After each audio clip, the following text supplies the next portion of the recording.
गौरांग के लिए अपना सर्वस्व अर्पण कर दिया।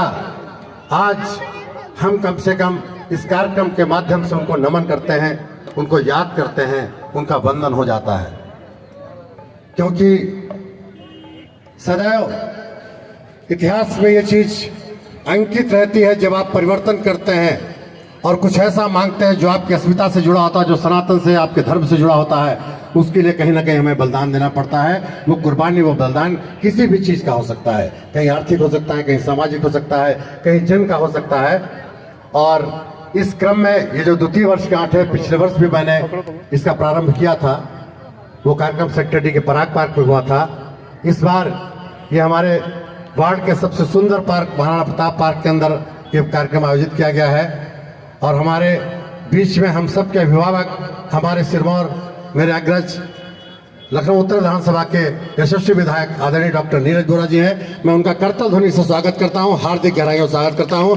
आप लोग से अनुरोध है जोरदार गगनभेदी तालियों से उनका स्वागत किया जाए। उनकी विशेष इच्छा रहती है, प्रभु काम में वो इतने लीन रहते हैं, वो और भाभी जी दोनों लोग को बता दिए प्रभु का काम है। मुझे लग रहा है 2-4 नंबर भले राजनीति कट जाए, पहुंचते जरूर है। इसलिए मैं उनका आभारी हूं कि इस प्रभु के नाम में अभी उनसे बात हुई, बहुत विशेष कार्यक्रम में थे। उन्होंने कहा स्वदेश में 2 बजे तक जरूर आऊंगा, और 2 बजने में मेरी घड़ी में 3 मिनट बाकी था, भैया सामने आ रहे थे। और चूंकि मुझे मालूम है आज का दिवस रहता, कार्यक्रम बहुत लगे होते हैं। मेरे साथी पार्षद भी यहाँ बैठे हैं, कुछ पार्षद आकर के बेचारे जा चुके हैं।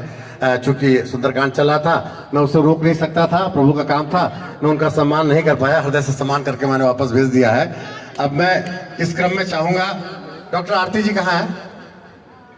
डॉक्टर आरती जी, आप मंच का संचालन कर दो तो मेरे लिए हितकर रहेगा। सब कुछ मैं बोल जाऊंगा तो बाद में क्या बोलूंगा। आइए।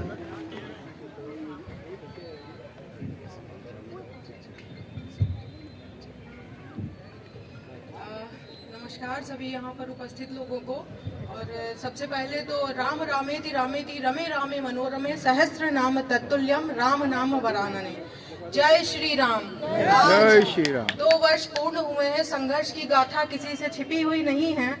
और संघर्ष के बारे में अभी भैया ने भी बहुत कुछ बताया है, और बाकी हम सब लोग जानते ही हैं।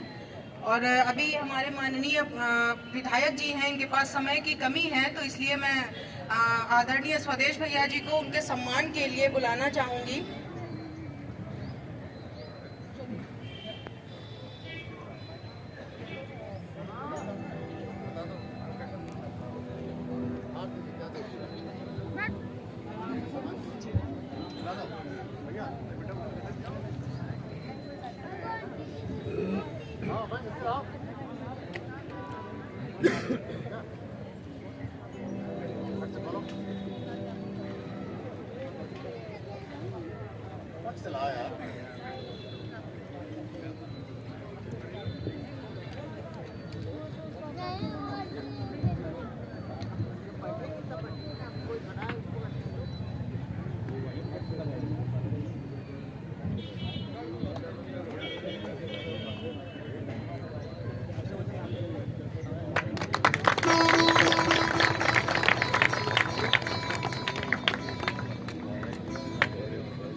मेरे साथी पार्षद नगर निगम में आदरणीय शैलेंद्र वर्मा जी बैठे हैं गोमती नगर से, मैं उनको मंच में बुलाना चाहूंगा इधर।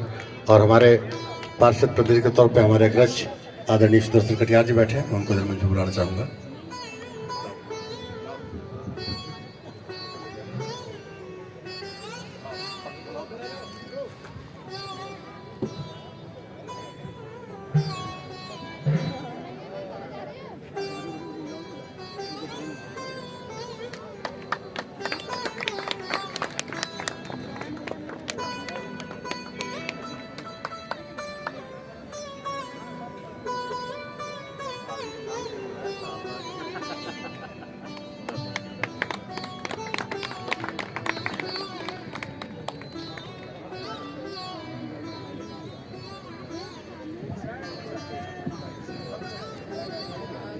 भैया अब मैं चाहूँगी कि आदरणीय विधायक जी यहाँ पर कुछ शब्द राम मंदिर के उपलक्ष्य में बोलेंगे।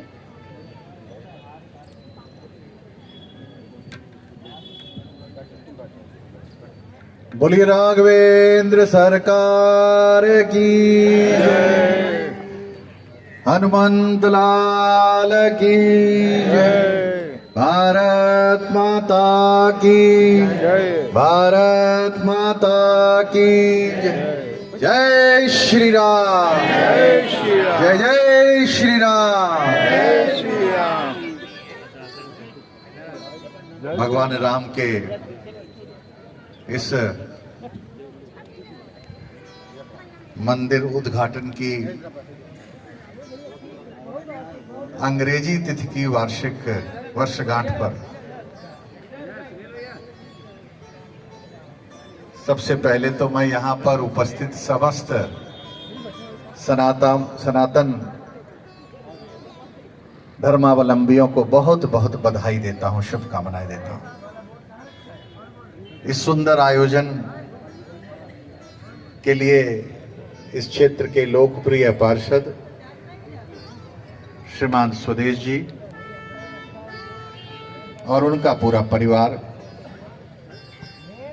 यहाँ पर उपस्थित हमारे अन्य क्षेत्र के पार्षद श्रीमान मान सिंह जी, श्रीमान शैलेंद्र जी, श्रीमान सुदर्शन जी,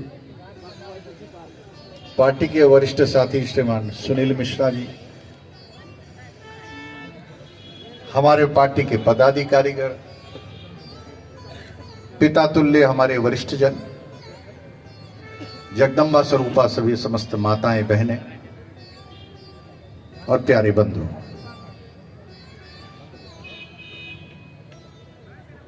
मन प्रसन्न क्योंकि हमारे पूर्वज मन में एक विश्वास और एक सपना लिए हुए थे, कब भगवान अपने महल में विराजमान होंगे। मैं जब ये कार्यक्रम होता है तो मुझे अपनी पूज्य माता जी याद आती है। मंदिर का निर्माण प्रारंभ हो गया था, फैसला आने के बाद तो मेरी मां ने मुझसे कहा कि बेटा भगवान का मंदिर बन रहा है। मैंने कहा हाँ बन रहा है, और जब बनकर तैयार हो जाएगा तो जरूर आपको लेके चलेंगे वहां पर दर्शन कराने। संयोग नहीं हुआ, विधाता की इच्छा नहीं थी, उन्होंने शरीर त्याग दिया और वह इच्छा उनकी अधूरी रह गई। ऐसी अनेकों माताएं, अनेकों वरिष्ठ जन, अनेकों पिता इस लंबे कालखंड में मन में यह विश्वास लिए कि एक दिन आएगा और भगवान अपने महल में विराजमान होंगे। लेकिन ये उन सब का, पूर्वजों का अथक प्रयास और उनकी तपस्या और उन लोगों की जिन्होंने अपने प्राणों की आहुति इस मंदिर के बनने के लिए दी। कोठारी बंधुओं का चित्र यहां लगा हुआ है, पूरा परिवार इनका समर्पण की भावना के साथ उस दिव्य भव्य राम मंदिर के सपने को लिए बैठा था। और मैं ये कहना चाहता हूं कि आज भारत के यशस्वी प्रधानमंत्री आदरणीय नरेंद्र भाई मोदी जब उस रथ यात्रा से अयोध्या गए थे,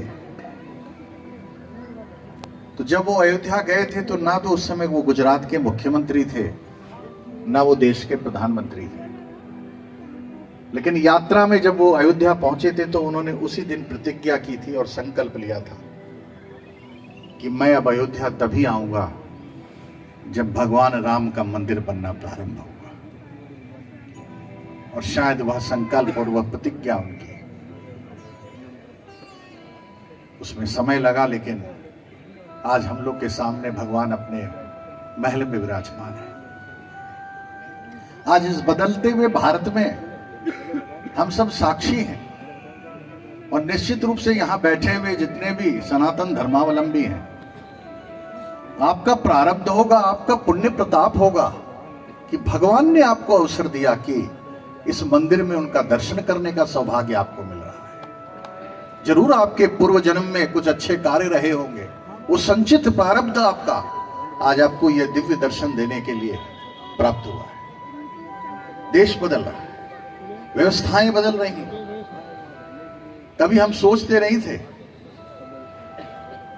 अयोध्या में मंदिर का निर्माण होगा, बांके बिहारी कॉरिडोर की बात होगी, बाबा काशी विश्वनाथ का इतना भव्य दिव्य मंदिर दर्शन करने के लिए मिलेगा, शाकंबरी का प्रोजेक्ट बनेगा, मां विंध्यवासिनी का धाम पर कॉरिडोर बनेगा, नैमिषारण्य जैसे तीर्थ पर कॉरिडोर बनेगा, महाकाल के दिव्य भव्य का कॉरिडोर को देखने का अवसर प्राप्त होगा, केदारनाथ की देवभूमि पर कॉरिडोर बनेगा। ये बदलती हुई व्यवस्था जहां पर देश के लोग इस समय प्रसन्न होते हैं। एक और जब समाचार पत्र में छपता है कि 1 जनवरी को काशी में तिल रखने की जगह नहीं है, अयोध्या में तिल रखने की जगह नहीं है, किसी भी धर्म स्थान पर तिल रखने की जगह नहीं है, तो मानो ऐसा लगता है कि पूर्वजों का आशीर्वाद बरस रहा है और देश का नवयुवक और नौजवान भी आज धार्मिक पर्यटन की ओर चल पड़ा है। जो 1 जनवरी को 31 दिसंबर को कहीं पर पार्टियां किया करते थे, अब वो वृंदावन जाने की आदत पड़ रही है, उनकी काशी जाने की आदत पड़ रही है। ये बदलते हुए भारत का स्वरूप है, ये बदलती हुई व्यवस्थाओं का स्वरूप है। आज ट्रेन में जगह नहीं है, रोड पे जगह नहीं है, हवाई जहाज में जगह नहीं है। हमारे प्रधानमंत्री जी कहा करते थे कि मेरी इच्छा है कि इस देश के अंदर हवाई चप्पल पहनने वाला भी हवाई यात्रा कर सके। हम कहीं उससे बहुत दूर नहीं रह गए। आज अगर जरा सा भी सामर्थ्य होता है तो अब ऐसा लगता है, जब मैं पढ़ता था दक्षिण में तो 2 से 3 दिन लगते थे दक्षिण की यात्रा करने में। आज आपका बच्चा घर में अगर बंगलौर में नौकरी कर रहा है, हैदराबाद में नौकरी कर रहा है, तो उसे 2 घंटे की सिर्फ यात्रा करनी है और 2 घंटे में अपने घर आ जाता है या अपने कार्यस्थल पर पहुंच जाता है। इस बदलते हुए भारत के लिए निश्चित रूप से भारत के नेतृत्व की सराहना करते हैं, भारत के प्रधानमंत्री की सराहना करते हैं, और कहीं ना कहीं तो हम सबको गर्व की अनुभूति होती है जब हम उत्तर प्रदेश के मुख्यमंत्री श्रद्धेय योगी आदित्यनाथ जी के ओर देखते हैं, उनके मनोबल को देखते हैं, उनकी तपस्या को देखते हैं और उनके अंदर जो शक्ति है उसको देखते हैं। मैं आप सबको बहुत बहुत बधाई देता हूं, आभार इसलिए व्यक्त करता हूं कि यह आपके अंदर की शक्ति है जो कहीं ना कहीं इन बलिदानियों की ओर जब आप देखते हैं तो आपका संकल्प और मजबूत होता चला जाता है। 2014 में आपने आदरणीय मोदी जी को मौका दिया, 17 में आपने योगी जी को मौका दिया, 19 में पुनः मोदी जी को मौका दिया, 22 में पुनः योगी जी को मौका दिया, 24 में पुनः आपने मोदी जी को मौका दिया। लेकिन मुझे लगता है कि यहां बैठे हुए लोगों को इस बात का विश्वास होगा, जिन लोगों ने विदेशों में भी दौरा किया होगा वो भी आज सोचते होंगे कि आज भारत की रेल यात्रा यूरोप की रेल यात्रा से कहीं कमजोर नहीं है, आज भारत की हवाई यात्रा विदेश की हवाई यात्रा से कमजोर नहीं है, आज भारत का इंफ्रास्ट्रक्चर विदेश के इंफ्रास्ट्रक्चर से कमजोर नहीं है। ये बदलता हुआ भारत जो नौजवानों के लिए, और भारत के प्रधानमंत्री जी ने सपना देखा है विकसित भारत का, उन्होंने कल्पना की है कि 2047 में जब भारत अपने 100 वर्ष की आजादी की आयु पूरी करे तो वह कल्पना जो भारत का सनातन धर्मावलंबी करता रहा है, यहां पर रामराज की स्थापना होनी चाहिए। और रामराज की कल्पना पूरी होगी। आप सबके लिए मैं पुनः बारंबार मुझे आपने यहाँ पर आपकी सेवा करने का अवसर प्रदान किया, इसके लिए आपका नमन करता हूँ, प्रणाम करता हूँ, आपके चरणों में प्रणाम करता हूँ और कोटिशः आभार व्यक्त करता हूँ। पुनः आयोजन समिति को बहुत बहुत बधाई। बहुत सुंदर सुंदर कांड और बहुत ही सुंदर कार्यक्रम। स्वदेश जी को और उनकी पूरी टीम को बधाई देता हूँ। आदरणीय अवधेश जी भाई साहब को भी आभार व्यक्त करता हूँ। सभी लोगों को, अपनी पूरी टीम के सदस्यों को, कि स्वदेश जी को भी पूरी ऊर्जा और भगवान राम का आशीर्वाद इनके परिवार को प्राप्त हो। धन्यवाद। जय हिंद, जय भारत, वंदे मातरम।